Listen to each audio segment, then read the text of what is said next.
So greetings, hello, welcome. So this is the last room on this tour that I'm going to show you. This room is called Apollo. It's our main meeting room, teaching room, for events, seminars, that kind of thing.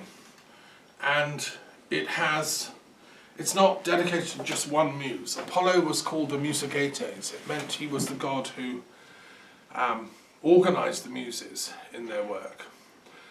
They were working with Apollo. He was the god of music, in fact, and the leader of the choir of the Muses.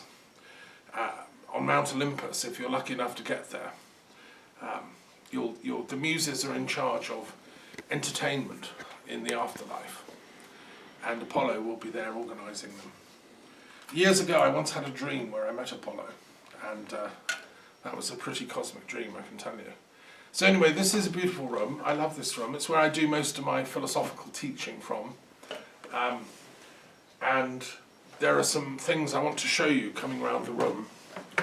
This is a new journal just published of the World Intellectual Wisdom Forum. Just arrived in the post yesterday. And it's the second volume. I've edited this, 350 pages.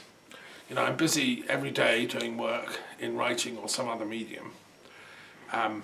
And we have a meeting online today, our monthly meeting for the World Intellectual Wisdom Forum. This is a picture of a friend's library in Athens, who's a professor of sociology at the University of Athens. So it was him that told me about Hegel's amazing book on aesthetics and the importance of art in Hegel's work. I was there for the World Congress of Philosophy, and there's actually a picture in this journal of the actual grounds at in Athens of Plato's Academy, which we visited at that time for the conference of philosophers. So come round, have a look at that amazing mirror there. That came all the way from Brighton. It was in the family collection. It was my mother's amazing mirror in our house in 187 Easton Road in Kemp Town in Brighton, which was the centre for the peace movement in Sussex. Here we have reference books, no specific subject. All the encyclopedias are collected in Apollo. And over here we have a collection of jewellery, sacred things that have been brought to me here by jewellers that people can buy when they visit the museum. This is a sort of gift shop. And there's a piano recently installed, which is my favourite new acquisition. We enjoy doing music nights here. There's a collection of sculptures and so on to do with art and the classics. This is a collection of books on Mary Magdalene, who is, the kind of muse of esoteric Christianity, if you want. We've had conferences here. And this is a collection of my own writings, my own books that I've published and edited. There's my 7-volume autobiography. There's poetry. And this is quite unique. This is a book of magical peacemaking, combining the concept of magic, whatever that is, with peace. And I'm saying that it's the first ever book on magical peacemaking ever written. A lot of people have written about magic in, different types of magic, love magic, sex magic, even magic on how to make war and get victory. This is the first one ever done about peace magic, which I recommend. And also there's a 4-volume little book of peace declarations. This is the first attempt to bring together in one publication all the peace declarations throughout history. Things like how wars end. So the Treaty of Westphalia is in here. That was the end of the 30 Years' War. The treaties that ended World War I and World War II, they're all in here. The treaty that founded the United Nations. And the first one is the first ever peace treaty known to history was between the Hittites and the ancient Egyptians. And we found copies of it in ancient Egyptian in a temple in Egypt. The same treaty was found in Hittite in a Hittite temple in Turkey. And a copy of that treaty, I've seen the original in the museum in Istanbul, and a copy of it is in the United Nations headquarters on the wall. I've seen it there too, and it's here in the book. And what's interesting about that first ever peace treaty in history was it was very religious. They swore by all the Egyptian gods, and they swore by all the gods of the Hittites to never break that treaty, or curses would come upon them.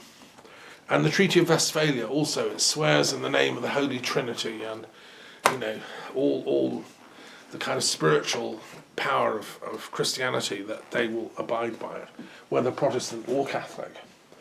And they will give each other freedom to choose in their own countries whether they want to be Protestant or Catholic. This is a meeting in the House of Lords. That's me chairing the meeting, discussing peace. I ran 30 meetings in the UK House of Lords on peace issues. So these are just some of the 60 books I've published.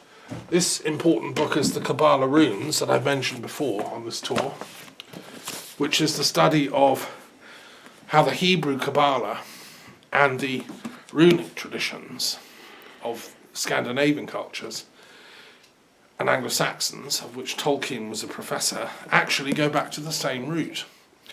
And it was the librarian of Queen Christina of Sweden that first thought this might be possible. Well, he would love this book because I proved, by going into each letter in turn, from A to Z, the connection. And these letters have a sacred meaning. The only other person I know who's written a book like this was Zosimus of Panopolis. Zosimus was the founder of alchemy, an ancient Egyptian sage I discovered after I'd written this book, who wrote a book about the 24 letters of the Greek alphabet, exactly as I've done. And he explained each letter in turn, what they meant, why they were cosmic symbols. Unfortunately, we've lost his work, apart from the letter omega, which is the last letter of the Greek alphabet. But he combined Enochian studies, the Kabbalah, Zoroastrianism, Judaism, ancient Egyptian thought, Greek philosophy, and so on. He put it all together and he called it alchemy. So this is another very important book. And you'll also find here my PhD thesis, which has been published, and it's in 2 volumes. One volume called The Appendices is as big as the actual book. And that was my study. It's an intellectual history of the years between 1945 and 2001 and the search for peace in all different spheres and domains. And lastly, I'll just show you this, is a detailed commentary of a peace proposal to end the conflict between Palestine and Israel. This is a photograph that was taken when I was visiting the Mount of the Beatitudes on the north shore of Galilee, where Christ gave his sermon, what's called the Sermon on the Mount. Well, this is the Mount. It overlooks the Sea of Galilee. Beautiful place, I've been there. I thought that was fitting because nobody is benefiting from this tragic conflict between Israel and Palestine, especially the Christians, because they're caught in the middle. There are lots of Christians in the Palestinian community. I've met them, I've been to Bethlehem, and I've met pastors in Bethlehem, church ministers, and it's ridiculous.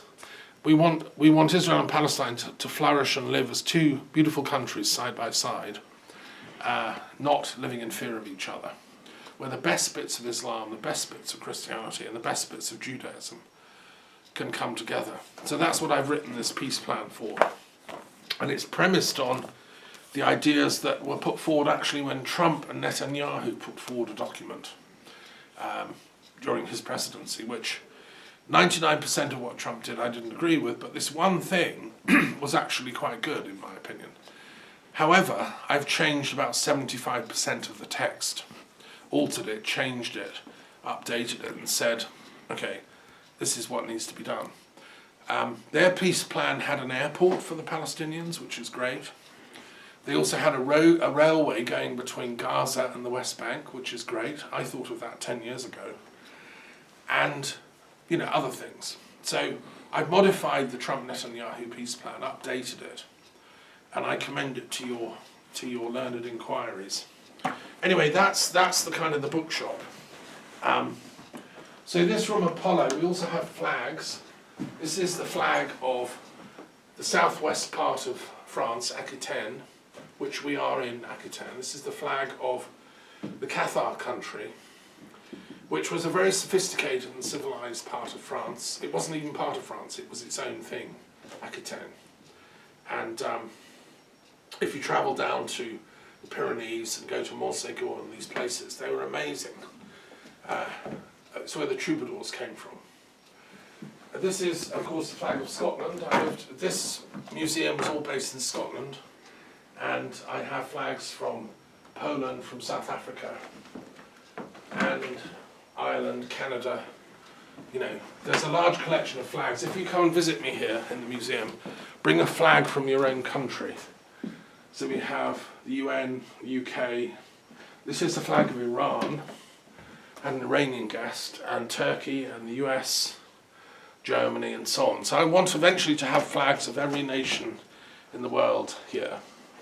And we will celebrate all the member nations of the UN, which I've spoken twice at the UN headquarters in New York about peace studies in universities.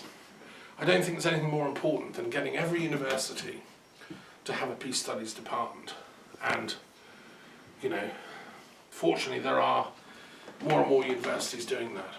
So, anyway, I hope you've enjoyed the tour. It's a pleasure to have you come round with me. And if you want to visit and come round in person, you can come as a volunteer, as a work away, as a student. And this is what you will find. So thank you. Shalom. Salam.